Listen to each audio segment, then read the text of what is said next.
অ্যানাস কিচেনে আপনাদের সবাইকে স্বাগত। আশা করি সবাই ভালো আছেন।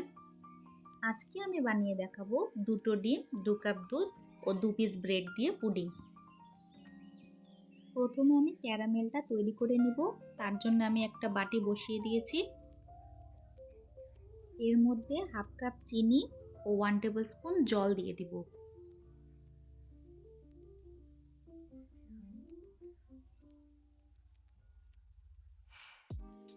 জল ও চিনি একটি চামচ দিয়ে নাড়াচাড়া করতে থাকবো।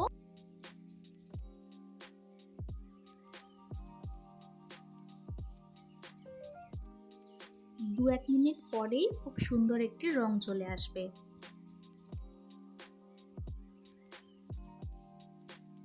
আমাদের ক্যারামেলটা তৈরি হয়ে গেছে। এখন আমি ফ্রিজে রেখে দেব। ব্রেড পুডিং এর জন্য আমি 2 পিস ব্রেড, 2টো ডিম ও মিল্ক নিয়ে নিয়েছি।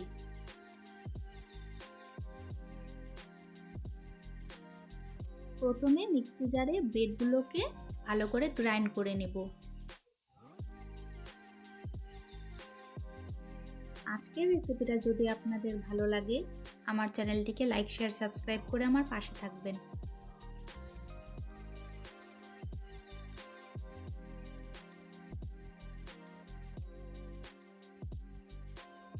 ব্রেডগুলো ভালো করে গ্রাইন্ড করা হয়ে গেছে।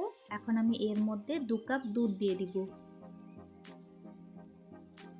আমার রেসিপিটা ফলো করে এইভাবে একবার ব্রেড পুডিং বানিয়ে খেয়ে দেখবেন। আশা করি ভালো লাগবে।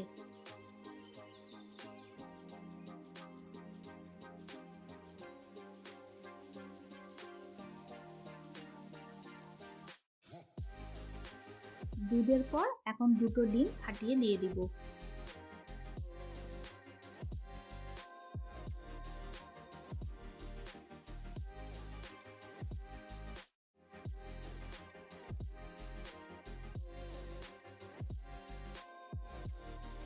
ওয়ান টিস্পুন ভ্যানিলা এসেন্স দিয়ে দিব। এতে করে ডিমের গন্ধটা চলে যাবে।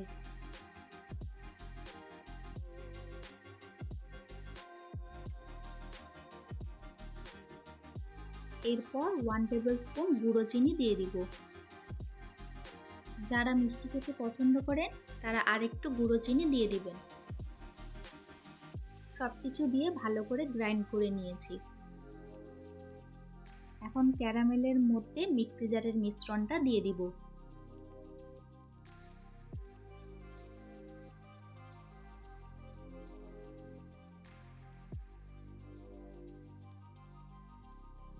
স্টিম করার জন্য আমি জল দিয়ে একটি পাত্র বসিয়ে দিয়েছি। এর মধ্যে দিয়ে উপর থেকে ঢাকা দিয়ে দিব। ঢাকা দিয়ে 40 মিনিটের জন্য স্টিম করে নেব। 40 মিনিট পর আমার পুডিংটা পারফেক্টলি কুক হয়ে গেছে। 1 ঘন্টার জন্য আমি ফ্রিজে রেখে দিয়েছিলাম। এখন আমি বাটি থেকে বের করে নিব পুডিং।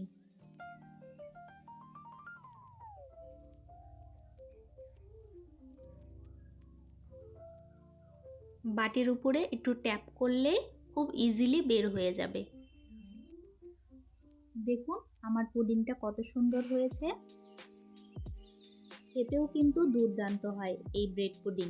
তাই দেরি না করে ঝটপট বানিয়ে নিন।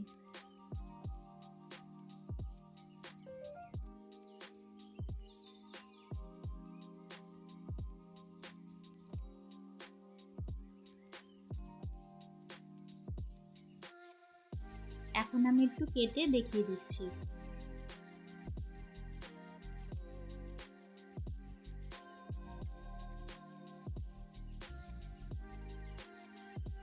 দেখুন কত সুন্দর, ভিতরটাও কুক হয়ে গেছে। আজকের ভিডিও দেখার জন্য আপনাদের সবাইকে অনেক ধন্যবাদ। সবাই খুব ভালো থাকবেন।